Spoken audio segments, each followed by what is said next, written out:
Hi viewers. இன்னைக்கு மே 5 Mahanadi serial என்னாச்சுன்னு சொல்லி பார்க்கலாம்க்கு முன்னாடி சேனல் சப்ஸ்கிரைப் பண்ணாதவங்க மறக்காம சப்ஸ்கிரைப் பண்ணுங்க. இன்னைக்கு என்ன அப்படின்னு சொல்லி பார்த்தீங்கன்னா, இங்க வந்து விஜய் வந்து காவேரிக்காக அந்த சுசியம் பண்ணார்ல, அப்போ வந்து ஊட்டி விட்டோடனே காவேரி வந்து அப்படியே டேஸ்ட் அப்படி இருக்குங்க. தீபாவளிக்குன்னா எங்க வீட்டுல இந்த மாதிரி தான் ஸ்வீட் பண்ணுவோன்னே விஜய் வந்து இதெல்லாம் எனக்கு தெரியாம போயிடுச்சு அப்படிங்கிறாரு. அப்ப காவேரி விஜய்க்கு ஊட்டி விடுறாங்க. அப்புறமா விஜய் என்ன சொல்றாருன்னா, சரி நான் இனிமே சோறு செய்யணும், ரசம் பண்ணணும், நீ போய் ரெஸ்ட் எடுனோடனே நான் போய் ரெஸ்ட் எடுக்கணும்னா என்னை தூக்கிட்டு போங்க அப்படின்னு சொல்றாங்க. அப்போ உடனே விஜய் வந்து காவேரி இருந்தா அழகா தூக்கிட்டு போய் பெட்ல படுக்க வைக்கிறாரு. அப்போ உடனே காவேரி வந்து விஜய் என் கூடவே இருங்களா அப்படின்னு சொல்லிட்டு இது பண்றாங்க. இப்ப விஜய் வந்து காவேரியோட பக்கத்துல அப்படியே படுத்து இது பண்ணிட்டு இருக்கிறாங்க. இங்க என்ன ஆகுது அப்படின்னு சொல்லி பாத்தீங்கன்னா, பசுபதி இவங்க எல்லாம் பிளான் பண்றாங்க. வெண்ணிலாவோட மாமா இல்ல. இப்ப பசுபதி வந்து அஜய் கிட்ட என்ன சொல்றாருன்னா, உன் கையில தான் இருக்குது, நீங்க தான் உங்க அப்பா கிட்ட போயிட்டு விஜய் சொல்லிதான் இந்த ஆக்சிடென்ட நாங்க பண்ணணும் அப்படிங்கிற மாதிரி சொல்லணும் அப்படிங்கிற மாதிரி சொல்றாரு. அப்போனே அஜய் வந்து அது எப்படி சொல்ல முடியும், நம்மளோட டார்கெட் காவேரி தானே, விஜய் நான் எதுக்கு கஷ்டப்படுத்தணும் அப்படிங்கிற மாதிரி அஜய் கேட்டோடனே இப்ப பசுபதி என்ன சொல்றாருன்னா, நம்ம வெண்ணிலா கிட்ட உண்மையை சொல்லிடலாம், ஏன்னா இப்படி சொன்னா மட்டும்தான் கல்யாணத்துக்கு வந்து வெண்ணிலாவோட மாமா சம்மதிப்பாரு அப்படிங்கிற மாதிரி சொல்லி அஜய் வந்து கன்வின்ஸ் பண்றாங்க. இப்ப ராகினி என்ன சொல்றாங்கன்னா, நீங்க போங்கப்பா அஜய் கிட்ட நான் பேசிக்கிறேன் அப்படின்னு சொல்லி அனுப்பி வைக்கிறாங்க.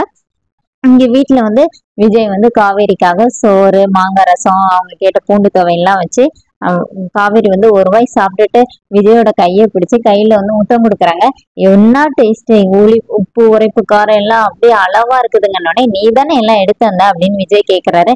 என்னதான் இருந்தாலும் மிக்சியில நீங்க தானே போட்டு அரைச்சிங்க அப்படின்னு சொன்னோடனே இப்போ வந்து காவேரி சாப்பிட்டுட்டே இருக்கும்போது விஜய் வந்து அப்புறம் ஏன் நீ இன்னும் என்ன நம்பாம உங்க வீட்லயே இருக்கனோடனே, நான் உங்களை நம்பாம தான் அங்க போய் இருக்கிறேன்னா ஏங்க அப்படின்னோடனே இப்ப காவேரி கிட்ட விஜய் சொல்றாரு, நீ வெண்ணிலாவை கூட்டிட்டு வராமே இருந்திருக்கலாம் அப்படின்னோடனே காவேரி என்ன சொல்றாங்கன்னா, இப்போ உங்களுக்கு இருக்கிற ப்ரெஷர்ல நீங்க அப்படி சொல்றீங்க, ஆனா நான் வெண்ணிலாவை கூட்டு வரும்போது நீங்க என்னையே மறந்துட்டீங்கல்ல, அவ்வளவு சந்தோஷமா இருந்தீங்களா அப்படிங்கிற மாதிரி காவேரி கேட்டோடனே, அதுவும் இல்லாம நீங்க வந்து அவங்க புரிஞ்சுக்குவாங்கன்னு நீங்க நம்புனீங்க அப்படின்னோடனே இப்ப விஜய் என்ன சொல்றாருன்னா, நான் இப்ப கூட வெண்ணிலாவை அப்படிதான் நினைச்சிட்டு இருந்தேன், ஆனா அவ இப்படி இருப்பான்னு நான் நினைக்கவே இல்லை, அவ்வளவு தூரத்துக்கு நான் அவளை நம்பிட்டு இருந்தேன் அப்படிங்கிற மாதிரி சொல்லி ரொம்ப ஃபீல் பண்றாரு.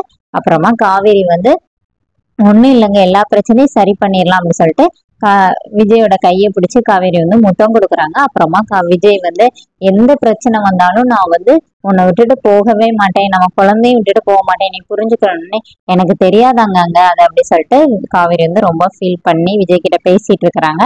அதோட என்னோட எபிசோட் ரன் பண்ணிட்டாங்க. நாளைக்கு என்ன அப்படின்னு சொல்லி பாத்தீங்கன்னா, நாளைக்கு தான் அந்த ப்ரொமோ சீன், அதோட என்னோட எபிசோட் ரன் பண்ணியிருக்காங்க. தேங்க்யூ.